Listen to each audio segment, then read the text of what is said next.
What's the first thing comes to mind when you think of Uruguay? Perhaps famed beef or maybe passion for football? Although those things are certainly noteworthy, Uruguay is proud to have countless fascinating and shocking facts that will leave you speechless. Did you know that Uruguay is one of the most socially progressive countries in the world? It was the first nation to legalize cannabis, same-sex marriage, and abortion. Yep, that's right. In Uruguay, personal freedom and equality are not just ideals, but also realities embraced by a progressive thinking society.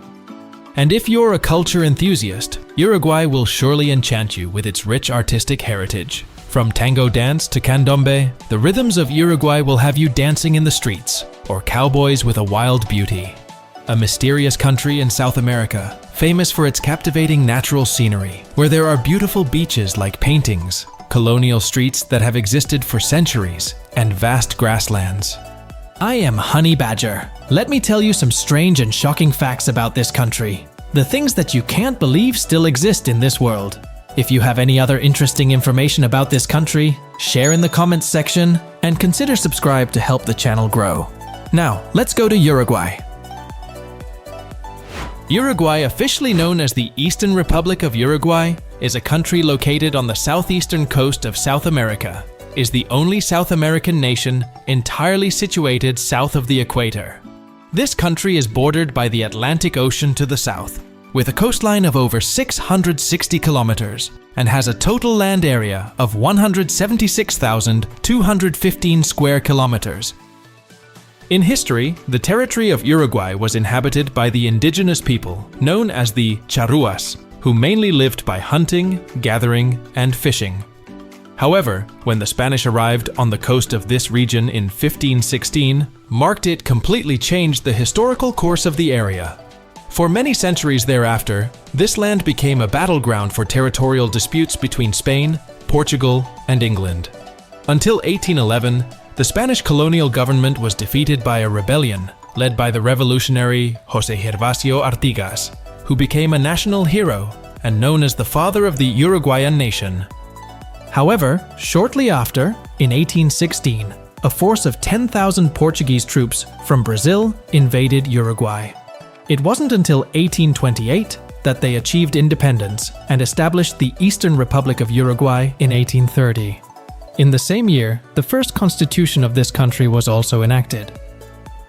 Uruguay is currently the second smallest sovereign country in South America, just after Suriname. It has a land area of approximately 176,215 square kilometers and a population of 3,567,000 in 2022.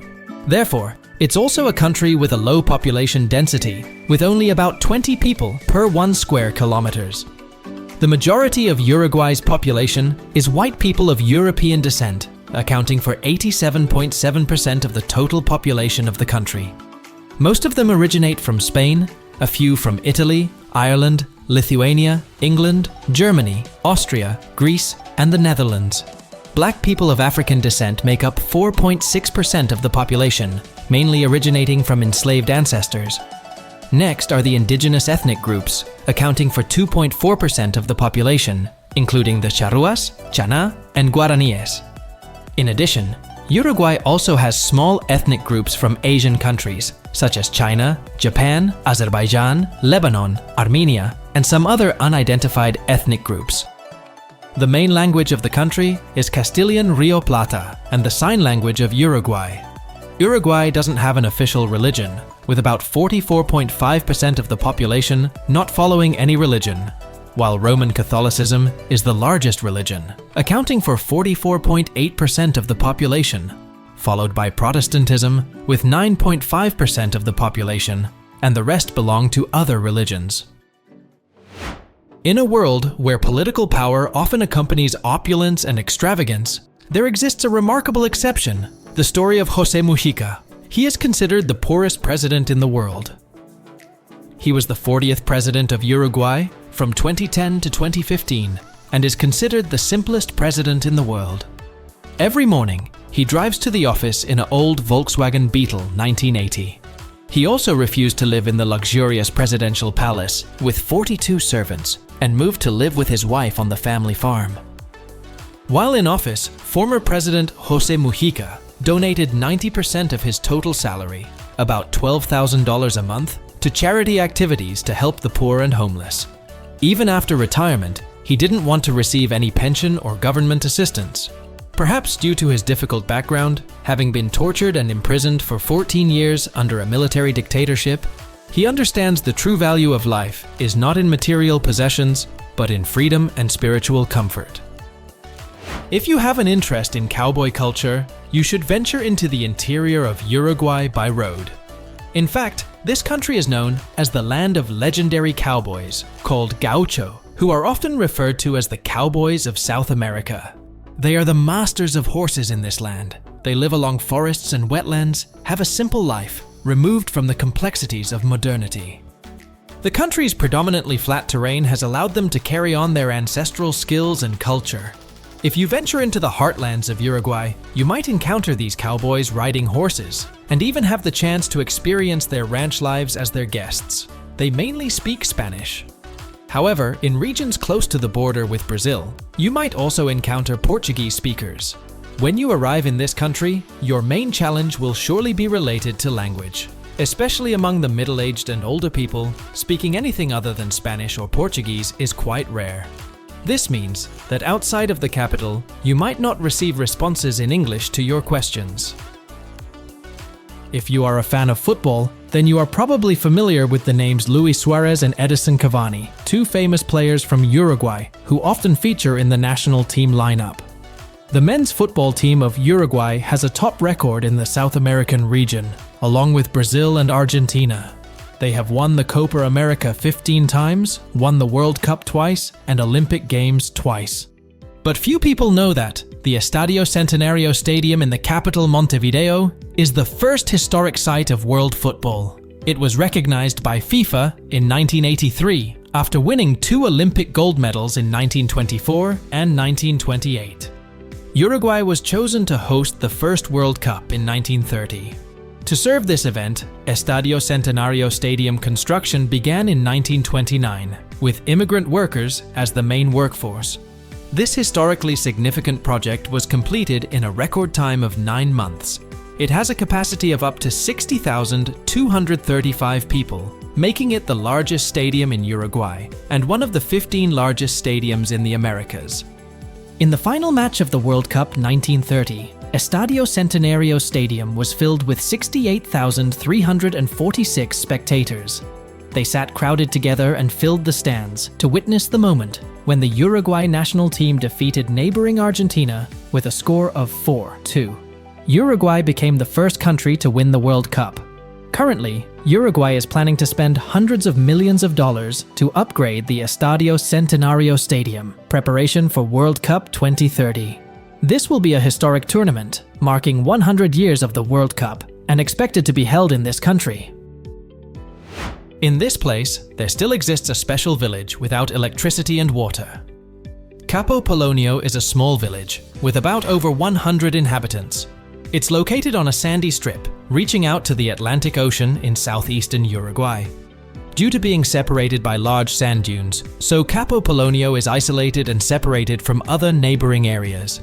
At the beginning of the 18th century, this village served as a refuge for pirate gangs, notorious human traffickers, and the home of many indigenous tribes from thousands of years ago.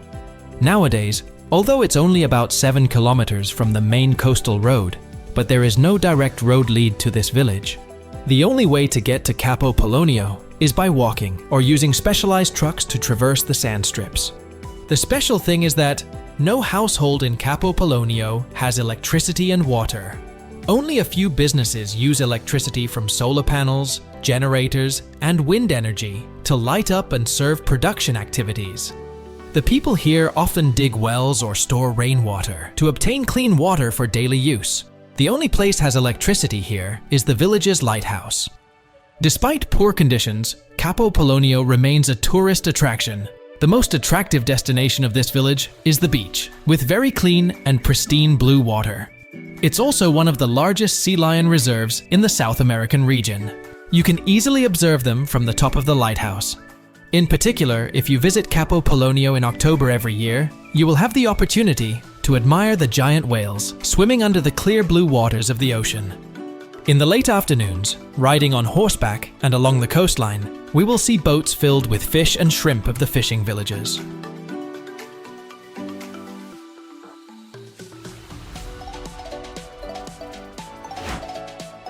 Not only a bustling and modern city, Montevideo is also a cultural hub of the country, preserving unique European cultural features and ancient architectural structures. Prominent is the historic district of Ciudad Vieja, which houses colonial buildings, museums, and national heritage sites, such as Independence Square, Solis Theater, Artigas Mausoleum, and the Executive Tower. If Montevideo is a cultural and economic center of Uruguay, then Punta del Este is the country's resort center. This coastal city is located in the southeast of Maldonado, about 140 kilometers east of the capital Montevideo. During the colonial period, Spanish colonizers recognized the value of the beaches in Punta del Este.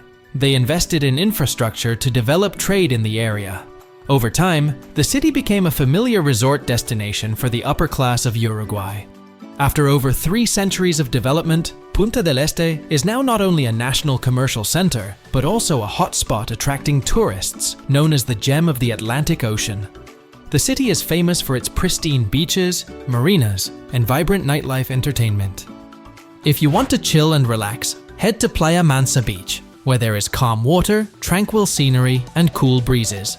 To find some exciting surfing spots, choose the vibrant Playa Brava Beach. This beach also features the city's most unique sculpture, the giant hand statue under the sand, known as the Fingers of Punta del Este. Additionally, don't miss taking a ferry to the southernmost islands of Uruguay, Gorriti Island, and Lobos Island, to observe southern elephant seal and pygmy right whale. When you come here, remember to climb up the 59-meter high lighthouse on Lobos to enjoy panoramic views of the surrounding area, breathe in the fresh air, and feel the cool sea breeze.